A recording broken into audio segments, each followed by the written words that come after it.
Let's read.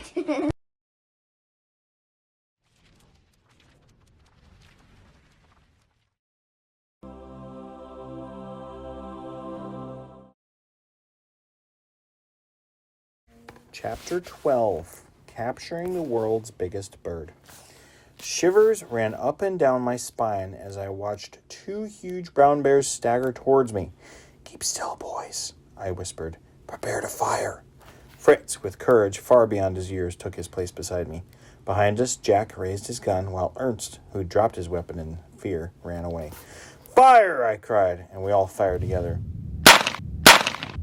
Although we did not kill the bears, we broke the jaw of one and fractured the shoulder of the other.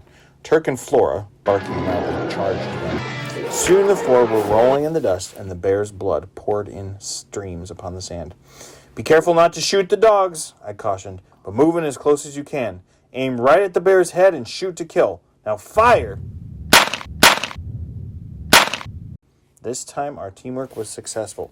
The huge animals reared back on their hind legs, uttered one agonizing cry, and fell dead. We devoted most of the next day to skinning the bears and preserving their meat, which we smoked and stored for use during the rainy season. We then collected about 100 pounds of grease and stored it in bamboo canes to use for cooking or on bread in place of butter. The bears' carcasses we tossed to the dogs, who ravenously picked at the bones clean. Our last chore was to clean the soft, furry skins, which we presented Elizabeth to use as coverlets for our beds or rugs before our roaring fires at night. Looking up from the pile of skins, I said, "I'm afraid this has been tedious work. Why don't you boys relax and afterwards make your own expedition into the desert?" "Good idea," said Jack and Fritz. "Maybe we could catch some of those antelope we saw." "Count me out," said Ernst. "Those bears really exhausted me." "Let me go too," begged Francis. And so it was decided. Jack and Francis rode off on our buffalo, whom we called Storm, and Fritz was mounted on Lightfoot. Liz and I watched as they rode out of camp, then we began to clean up detail. As evening approached, we gathered around our hearth, where Elizabeth was cooking 2 bear's paws. Just as we were about to sit down to eat, the boys came in from hunting. "We had a great chase, Papa," cried Jack. "Look at these magnificent Angora rabbits and the beautiful cuckoo bird that Fritz's eagle captured for us." "That's not all," added Fritz. "We have taken a whole troop of antelope prisoners. I thought we could take all our new animals to Shark Island, where they can run loose. Then we can hunt and tame them whenever we please." "I'm certainly glad to hear that," said Elizabeth, getting the fluffy white rabbits. "Otherwise, these 2 will eat all the vegetables in my garden." "As the rabbits multiply, they will furnish us many a tasty meal and many a warm fur hat," I said. "Say, did you boys pass by the ostrich's nest by any chance?" "No, Papa, we didn't get that far today," Fritz said. "Then I think we'd better go back tomorrow. I need to collect more sap from the rubber tree anyway." The next morning, we set off on Lightfoot and her young colt Rapid, who had joined our little family only months before. We passed through Green Valley and made our way across the sand to the giant rock which we named Arab's Tower. When we reached the nest, we saw 4 ostriches, 3 females and a male, rise and come towards us.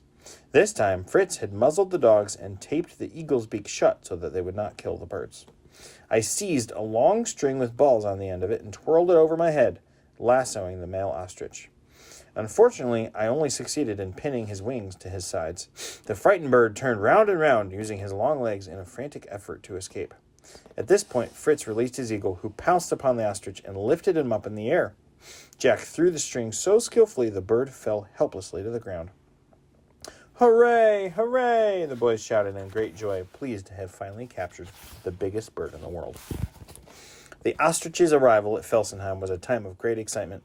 At first, he was quite violent, pecking everyone who touched him and refusing to eat. Then Elizabeth made some tidbits of corn and butter, which we poked down his throat. He loved them, and from that time on, he ate everything in sight. In the weeks to come, we tamed him and taught him to carry a rider. Soon he had the boys were galloping all over the island.